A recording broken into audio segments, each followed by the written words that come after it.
Tol, mga hapon.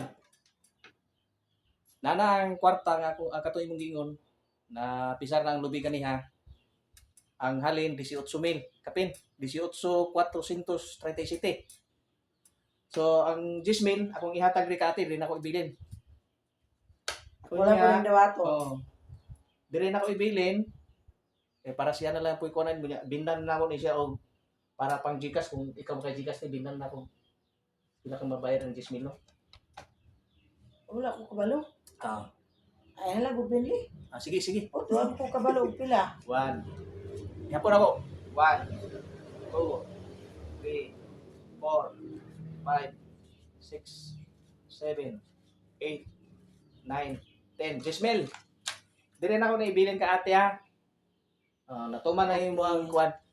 Unya, sobra nga kuwan. Salamat kayo ulit. Sobra nga 6,500. Palitan ako duha ka sakong bugas dito sila sa Pikas. O to sa ganihan makita to nimo niya akong gi-vlog po na ko si Warley. Tagaan ako to si 15 kilos. Kanya ibinlan ako 200 para pang sudan. Dito sa Pikas 500. 500 akong kuan dito para palit po nilang sudan. Na ako rin ka ate ron. Gwapo ilang balat. Ay, ginawa ko. Ulit. Ako dawaton, pero di pa dayon ni madala ro. Sige lang, Mana basta kay kayo.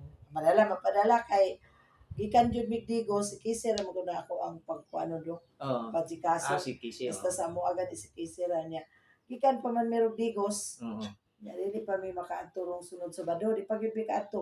Ipuson lang sa kuno. Sige ka, kabala Yeah, pero na si Junjun, kung makita na mo dire mo anhi. Pwede siya. Yatag na ako ni. Kay sila may nagkuan sa igpalalit. Salamat Let. Salamat kayo. Ako din mo galing sa kuan. Lobby. 18. Tag 15-20. 15-20 ang kilo tol. 15-20. Boto ni halin og 18,000. Pa ako lang i-kuan sa mo ang resibo niya. Nato yung resibo. Ako itong picturean niya. Pasa na ko sa mga. Pilar na rin kabuk na yung video niya. Magkagamay mo, te. Ayun, sayang. Ako ana siyang pag-anan. Karong sunod. Wala pa. Kupra siguro palitan ako abono. Gipalit. Gipalit kanang kuan ba? Itanong. Naaman, naitan pagtanong gagmay. Naigagmay. Naigagmay niya. Ako na siyang palitan og abono siguro para dago gagmay ang bunga. Abono gyud. Abono gyud lagi. Abono niya. Amuha kay abono niya. Utangan o kanang para pang-spray pampatay sagot. Na ako'y medisina dito. Sa sunod lang. Salamat kayo. Thank you.